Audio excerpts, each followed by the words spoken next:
ประเภทตามแบบถึกแบบละคักแล้วนะ คือมือนะพี่น้องเอ็นเบาหน่อยมือบ้านเนาะทางสร้างเพิ่นก็ได้เบิกเงินนำบ่พรก่อนเท่าไรก็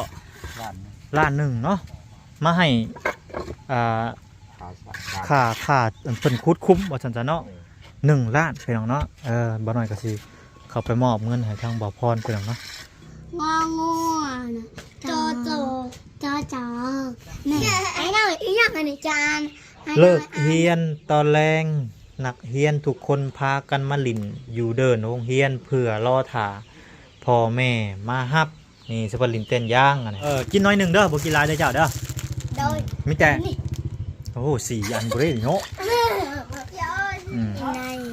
งวนผ่านหน้ากระจกเห็นเราดีกว่าในเรื่องราวสับสน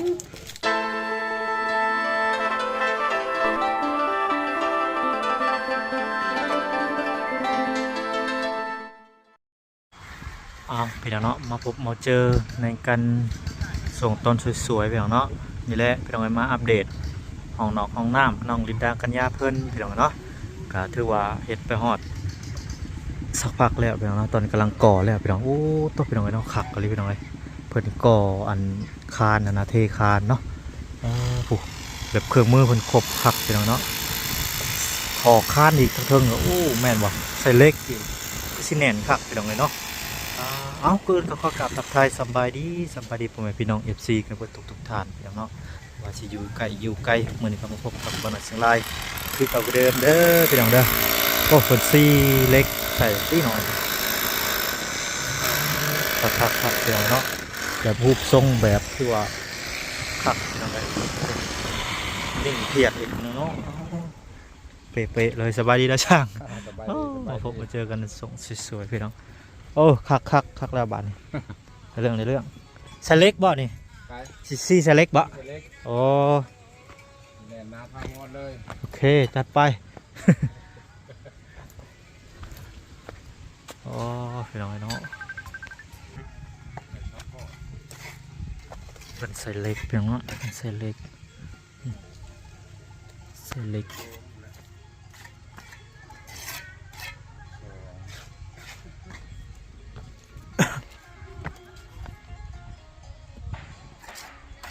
ใส่2 ลมจะมีจะก่อนก็มี6 ก่อนเนาะปกตินี่ใส่เท่าไรสั่งเนี่ยมึงก่อนเนาะใส่โชงห้องนี่ก็โชงธนาคาร2บ่ธนาคารโชงเอาไปสั่งก็ได้สั่งก่อนนะใส่ตัวห้องทายห้องน้ำมองอาบใส่ก็ใส่พอเพิ่นมีทางขางเนาะโอเคไปสั่งใส่โชงพอเนาะได้ใส่โชงพอดี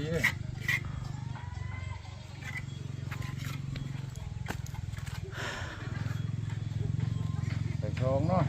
2ก็ได้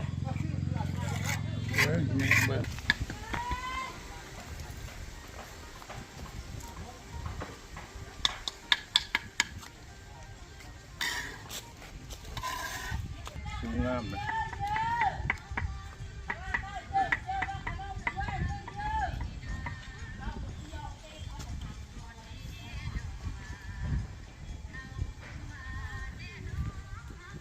ใส่2ก็ได้เพราะว่าสังกะสีมันก็บ่ได้ปิดสนิทดอกมันก็ล่มเขาทั้งสีก็สังกะสีก็หลายละมันบ่มีไผมานอนอยู่ตลอด เขาแป๊บเดียวก็ออกมันหายใจอยู่เพราะว่ามันทั้งเทิงก็ล่มเขาหลายแล้วอากาศเขาหลายอยู่ดอก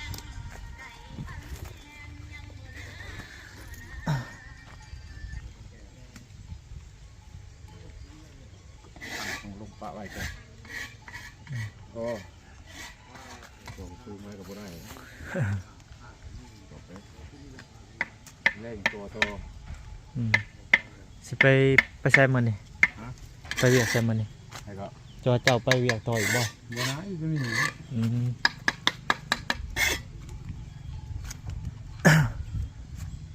เขามาบอก2-3 คนค่าอะไรยาบ่ได้ไป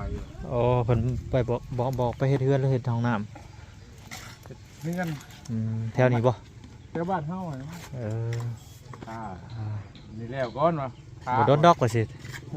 โอ้ยน้องน้ำก็บ่ได้โดนปานใด คิดวันเท่านั้นแหละวะแขกกา อย่างซาก10 วันเนาะ อย่างไวกัน6 วัน10 วัน เออ นั่นแล้ว ไวสุดมันอาทิตย์หนึงพี่น้องซาสุดมัน10มื้อเพิ่นพัดนะประมาณนี้ล่ะ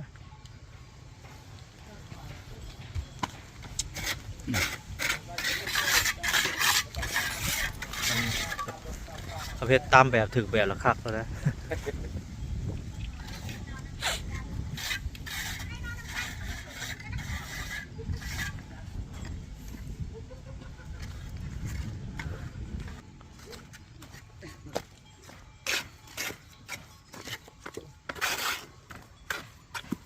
มุ่งนี่เอาลูกสิ่งเนาะดูว่าจังใด สังกะสีก็ได้ที่9 ฟุตนะสังกะสีพอดีโดด เขาอย่ามันบางค่อยว่า ฮะ อย่ามันบาง ก็บ่ว่างเนาะ วางบ่อย่าลมพัดหรือจี โอ้เฮาตอบ ก็เห็นห้องน้ำหลายคนเลยจีเลย นี่คือกูตอบคุณดอก เป็นทั้งคนบ่ ตอบบุรีกะจิก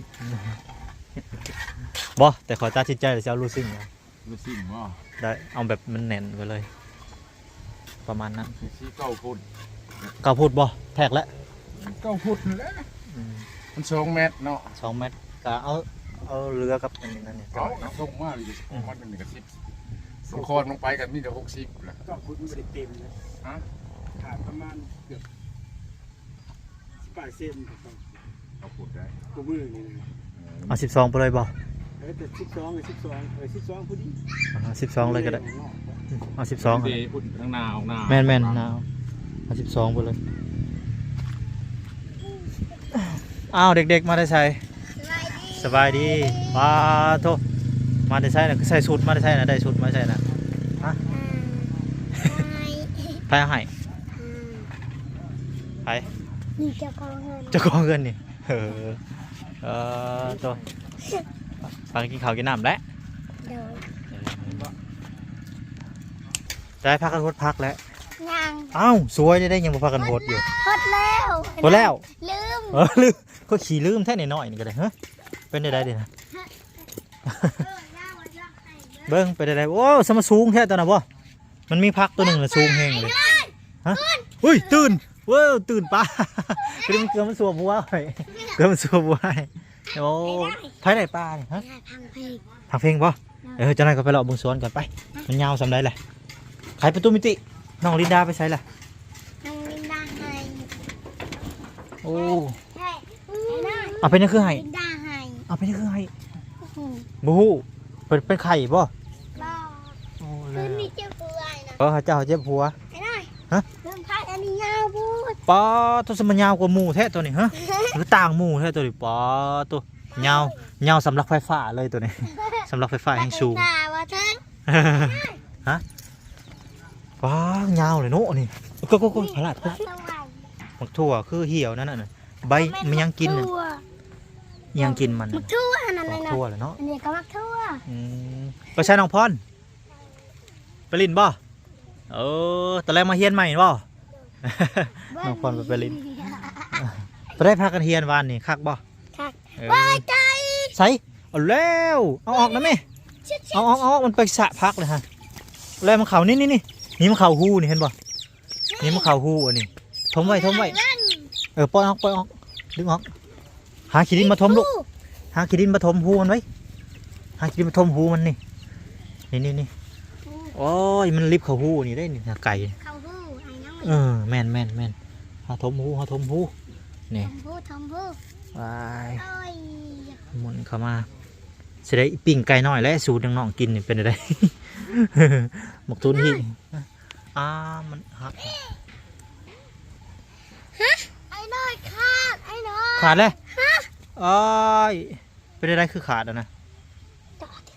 ต่อบ่ได้ก็อย่ามันหมกแตงก็ใหญ่เลยได้นี่หมกแตงใหญ่ดาวข้างมาซักเกิดมากได้บันอย่าไปบิดมาได้ดอก เล่นพักคอยไอ้น้อย ผักชี เบิ้งไอ้น้อย หอมซี ขาดนี่ เขาไปเกิดคนละบอลนะ อันนี้ก็ไม่ได้นะ เกิดคนละบอลละนานเลยนี่เนาะ ไอ้ ตง แป้งไอ้น่ะ เจ้าโฮดแหละเนาะอันนี้เนาะโฮดแล้วโฮดแต่เช้าพุ่นเนาะอีกลายมือแต่ ไปไหนอ่ะยังไงตัก ตักเครื่อง ตักเชียร์ ไปโฮดแล้วก็ย่าโฮดแล้วก็ขันไป ตักไปหน่อยขึ้นลักก่อน คุณรักตัวใด ถึงว่ามันเคยขึ้นลักไว้หน่อย ไปโยปิดประตูมิติคุณรักยัง ขึ้นลักที่อันนั้นไอ้นั่นอย่าเปลี่ยนสีอันนั้นเลยข้าวมาลูก ใส่2 ลม 2 อันเป็นบอลละ 2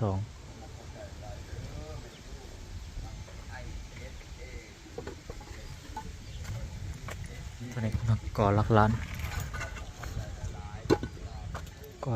ขึ้น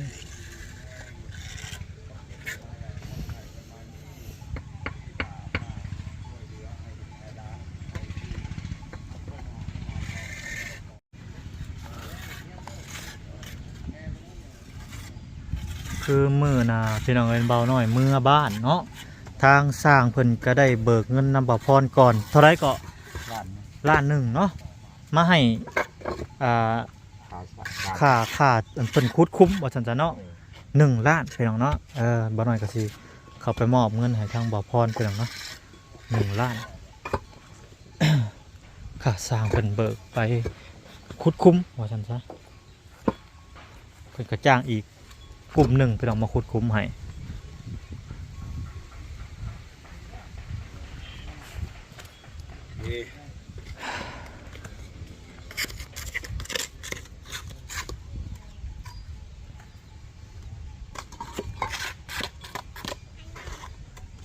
โอเคน้องๆเดี๋ยวบ่หน่อยก็สิเข้าไปหาทางน้องๆเพิ่นก่อนไปทางใดไปเบิ่งอันโรงเรียนก่อนว่าเจ้าเฮียนยังมื้อวานนี่ไปพาน่ะบ่าวไปเบิ่งเนี่ยเฮียนยังแน่เหมือนใช่อ๋อเบิ่งใช่น้องลินดานะ ลินดาไฮ ลินดาบ่สบายเนาะกะยาเพิ่นนี่ใช่อ่ะนะปึ้มหัดอ่านบ่นี่เบิ่ง ในคู่ได้ ปึ้มนายครูเนาะนี่ปึ้มเพิ่นสอนเอาคือมาไว้คือมาลินเพิ่นให้อ่านบ่ ไอ้หน่อยลินดาเป็นอ่านตัวนี้ เพิ่นเป็นอ่านเดี๋ยวซุมเจ้าก็เป็นอ่านแหละเรียนไปเรื่อยๆคู่มือ ขอไก่งู บ่แม่นได้ลูกกอไก่มันอยู่บนไม้อันนี้บ่แม่นกอไก่เจ้าต้องเรียนกอไก่เสียก่อนเรียนหัดอ่านแล้วก็หัดเขียน ไอ้เคยเบิ่งกอไก่ไอ้หน่อยกอไก่ไอ้หน่อย จื่อได้แต่กอไก่เนาะมีแต่ซุมเจ้าเรียนขั้นต้นก่อนลูก งองูจอจอเนี่ยเดี๋ยวไปในทานเด้อ มีบ่ปึ้มอ่ะนะฮะ เจ้าเฮ็ดยาง ปึ้มกอไก่ขอไข่อ่ะมีบ่ เจ้าดินยางอ่ะ ซุมเจ้าบ่อ่านประตูทีบเด้อลูกเด้อเบิ่งมันสิขาดเบิ่ง เจ้าอันนั้นเจ้าเป็นยางจริงเจ้าอยากเล่นยางขอเล่นยางนำใน ซุมเจ้าอยากอ่านเป็นบ่ เป็ด ซุมเจ้าเรียนอัน เป็ด เรียนหัดอ่านก่อนเด้อ โดย ซุมเจ้าฟังครูก่อนเบิ่งนี่เป็นจังซี่นี่ลิ้นแบบนี้อันตรายซุมเจ้าระวังเด้อซุมเจ้าสมมุติว่ามีแนวลิ้นแบบนี้ระวังอันตรายเบิ่งเด้อ ฮะขี่ตัวนี้ อย่าขี่ตัวนี้ ไอ้น้อยอยากขี่ตัวนี้ อย่าขี่ตัวนี้เดี๋ยวอาจจะผูกติดรถให้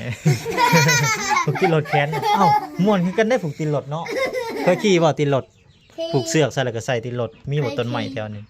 บ่มี อันนี้ต้องใส่งบได้อันเนี้ยเพิ่นต้องได้ซื้อมาให้ซุมเจ้าลิ้นอยากลิ้นแม่นบ่ บ่อยากลิน บ่อยากลิ้น โดยอยากลินนี่อยากลินฟา แขน เดอร์ แขนหักได้ แค่ฮักก็ยาก แขนหักก็ย่า เด้อ นี่ตำหัวกันแตกได้นี่ ต้ม ตามหัวก็อันนั้นก็ให้ผูกไก่อย่าผูกได้นี่ให้คนเฝ้าให้ไอ้น้อยอีหยังอันนี้จานให้น้อย เลิกเรียนตอนแรงนักเรียนทุกคนพากันมาลิ้นอยู่เดินโรงเรียนเพื่อรอถ่าพ่อแม่มาฮับนี่สปรินเต้นย่างอันนี้เบิ่งอันนะทางอ่านสิอ่านให้ฟังเด้อ โดยอยากอ่าน เท่าคำฮู้เอิ้นใส่น้องว่าคำลาเอ้ยพวกเฮาพากันไปลิ้นเครื่องลิ้นอยู่เดินโรงเรียนเพื่อถ่าพ่อแม่มาฮับนี่ สวัสดีกันเดี๋ยวอ่านให้ฟังเด้อแล้วชุมเจ้าบัดเป็นหนังสือแล้วชุมเจ้ามาอ่าน คำลาว่าไปน้องอยากลินแต่โดนฟุ้นจะเป็นชวนกันไปลิน คำลาว่าอีกว่าไอ้ายคำฮู้ไปเฮาไปลินตะลูดกับโอนซา อีหยังตะลุดกัดอะไร นี่หมอกตะลูดนี่เห็นบ่นี่ลินหมอกตะลูดกับโอนซาคำฮู้ขี่โอนซาส่วนคำลาขี่ตะลูดนี่ ส่วนกันไปลินคำฮู้ไกวโอนซาแห้งโพดน่ะให้บอกวินหัวเลยเห็นให้วินหัวเห็นบอกวินหัว วินหัว ตอนนั้นก็เป็นมุกขี้หากเลยนี่ ไอ้หน่อยนอน น้องวินหัวเลยหยุดกล้วยแล้วนั่งสักพักคำพูดได้ยินเสียงนกห้องเลยเงยหน้าขึ้น เห็นคำลาจ่างแขนจ่างขาเทิงตะลูดเลยว่าคำลาน้องอยาลินแบบนั้นมันอันตรายไดนี่แล้วจะให้ฟังต่อไปคำฮู้เว้าอีกว่าผ่านมาอ้ายขี่แบบนี้อ้ายก็เจ็บขาหันเดีมาฟัง เนี่ย ฮะอืม กระดาษ ยังเหลือจากใบนี่โอ้เหลือ3 ใบก็จบเนาะคำลาถามว่าเป็นหยังอ้ายจึงขี้โอนซาคำฮู้ตอบว่าอ้ายวินหัวอ้ายไกวแห้งโพดอืม ปอป้า หึ ไอ้หน่อย จบสำนึกก่อนเนาะหรือว่าสีฟังต่อบ่ ป้าเดี๋ยวอยากฟังต่อ ฟังต่อเนาะคำลาว่าเวลาโอนซาอ้ายอยากไกวแห้งเด้ออีกเด้อน้องขี่ตะลุดก็จะบ่ ไอ้หน่อยบ้างนี่ จ้าง ไอ้หน่อยไอ้หน่อย ขาอีกแล้วอันนี้เป็นพ้องสละและสมเจ้าไปเฮ็ดน้ำหลังอันนี้อันซีอ่านให้ฟังก่อนคำพูดว่า นัวเตะ เขาสี นัวเตะนี่ ของไพ่นะ บักใบขอบ ผมบอกบีห่วยอย่าลินบอกบีเด้อแล้วมันพากันลินได้หลุดลงคอได้เอ้าไพ่มาจะใช้นี่สวัสดีไปได้ไรคือว่าเจ็บหัวบอกไพ่บอกเจ็บหัวจะเป็นหยัง กันยาเจ็บหัว จะเจ็บหัวนะ กันยาเจ็บหัวนี่ไอ้เฮ็ด คำหลามาคีโอนชานี่อ้ายจะกวยคอยระบายสุดท้ายแล้ว คำหูคำหลาพากันขี่ตะลุดโอนซาอยู่เดินห้องเฮียนด้วยความมวลซื่นและปลอดภัยเพื่อเมื่อพอมาหับ2ไอ้น้องก็ไปล้างมือล้างตีนแล้วขอบครูกลับบ้านจบบริบูรณ์เรียบร้อยสมเจ้าอย่าเอาไปหลินตัวทีบเด้อนี่แหละเอาไว้ได้ อันนั้นให้ฟังนี่ บูเดี๋ยวบูสิไปเบิ่งอันนั้นเดี๋ยวไอไปเบิ่งอยู่ในตลาดถ้าว่ามีแผ่นที่ว่าเขียนกอไก่ขอไข่อ่านกอไก่ขอไข่เดี๋ยวประมาณนี้จังหวะนั้นเพิดเด้เพิดมีบ่ นี่ นี่ บ่ถึง นี่ อันนั้นบ่เพิดมีเพิดบ่มีใช่มีแต่แนวหลึบตินี่แค่แนวเขียนเพิ่นบ่ให้เขียน นี่ไงนะ บ่เพิ่นบ่ให้เขียนไปตัวทีบเนาะเมื่อวานนี่เพิ่นสอนหยังเมื่อวานนี่สมเจ้า แล้วคนนี้ท่า สอนหยังเมื่อวาน หน่ นี่ อยเบ้างคนนี้ท่าเอ้ยนะ สอนเพิ่นเล่านิทานเพิ่นเล่านิทานให้ฟังเนาะ เราอ่านนิทานเราน่านิทาน เล่านั่นนิทานในไซมีรูปแบบเพิ่นบ่ใช่ตัวได้เพิ่นเล่าเมื่อวานนี่ กอไก่ขอไข่ผู้นี้เขียนกอไก่ขอไข่ ดอเด็ก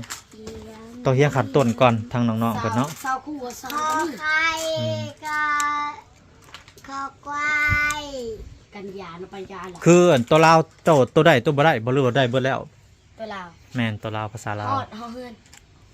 บ่หมายความว่าเจ้าเป็นเบิดแล้วตัวภาษาลาวนี่จะเป็นเบิดว่าอ่านออกเขียนได้แล้วแม่นบ่ ดอ โอ เด็ก เค ขอไก่ มีแต่เจ้าเรียนพิเศษอีกเจ้าต้องเรียนเลขเพิ่มเติมให้ครูเพิ่นสอนเลข ไอ้น้อย สอนวิชาอื่น ในครูบอกว่าวันพุธ ลา ที่ ไล่ เท่ทางน้องๆเพิ่นเรียนขั้นต้นก่อน ถ้าผู้ใดบ่เป็นแล้วเรียนขั้นต้นก่อน ถ้าเจ้าเป็นก็อาจสิเรียนดึบที่วิชาที่เจ้ายังบ่รู้เจ้าอยู่ปหยังก็ออกปหยังปสองมันก็ต้องเรียนปสามบาดนี้เรียนปึ้มปสาม แค่ครูบอกว่าสิไปพักเฮาประหาร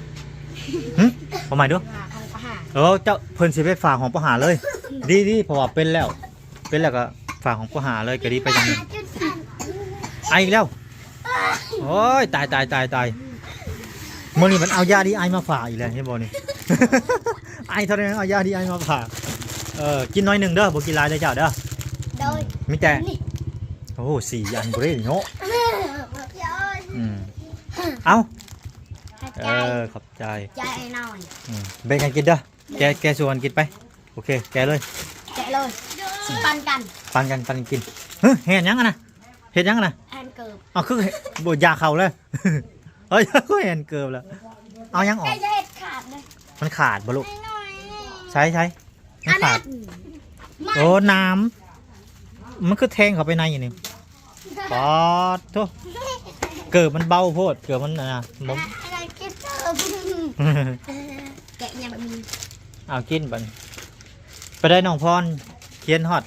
ใช่แหละเจ้าก็ไก่ ก็ ปะ ไก่มาได้ อืม ในครูให้คะแนน อืม นี่ไงน่ะ เอาขอเฮ็ดไป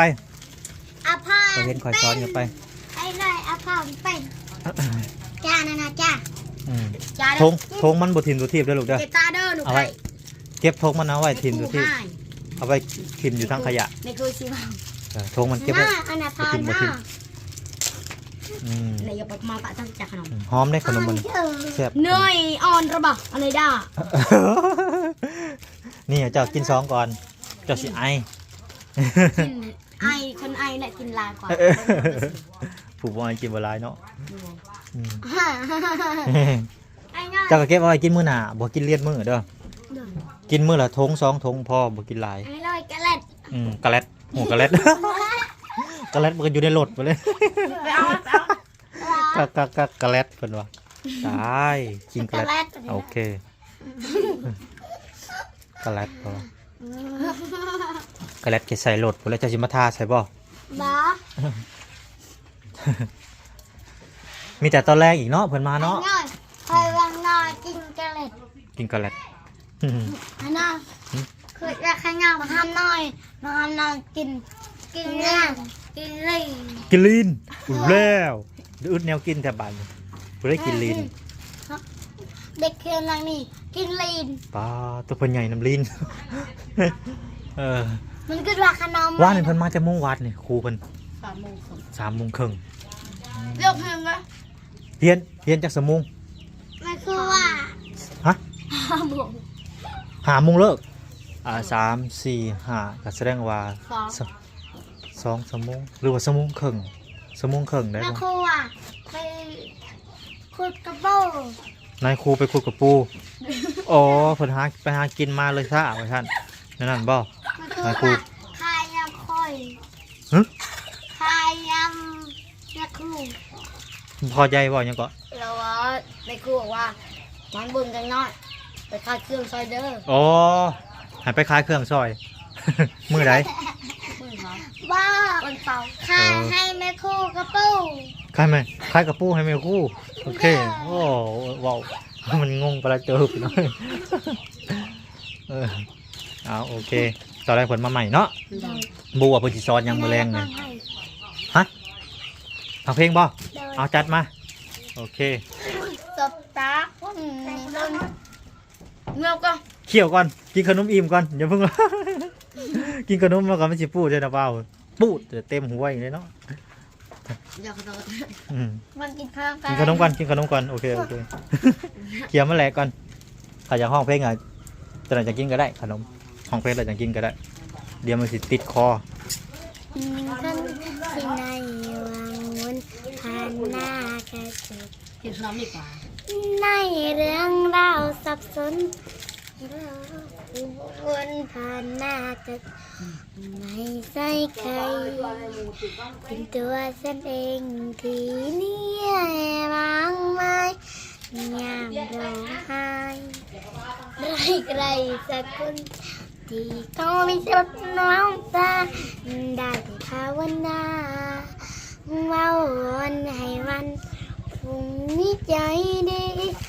ถ้าเราสักวันเอาความไม่แพ้มาเป็นแรงผลักดันฟังฝันจากนี้เมื่อลมหายใจยังมีหัวใจดวงนี้ ยังไม่